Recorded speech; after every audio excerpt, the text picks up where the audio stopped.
Hi, what's up mga idol? This is Ian Steele. Ang tuturo ko ngayon, paano malis tong pan-error sa laptop.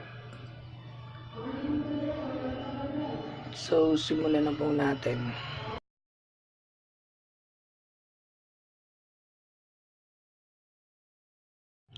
Ayan, kompleto na po ang ating materials na gagamitin para mawala yung pan-error sa laptop. So, ganito lang po yan. Ito yung pan ng laptop. Yan.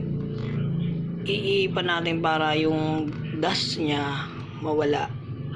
Iipan natin siya gamit ng screw.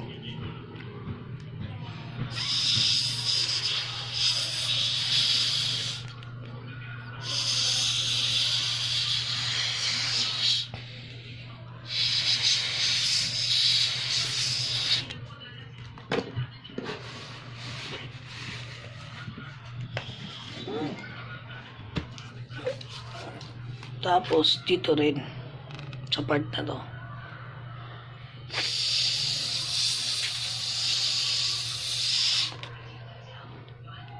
Siyempre kapag umiip ka dapat walang laway na lalabas.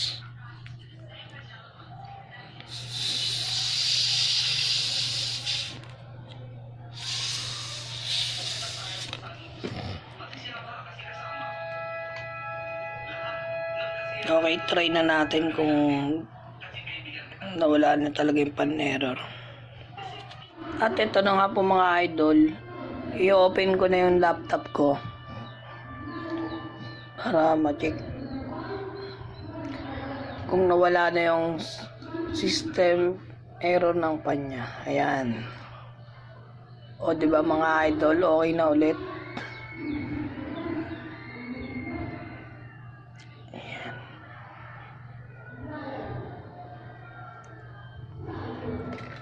Ito lang po ang sagot. Ayan, para mawala ang system cooling fan sa mga laptop nyo pag nag-error. Trap, money, penny.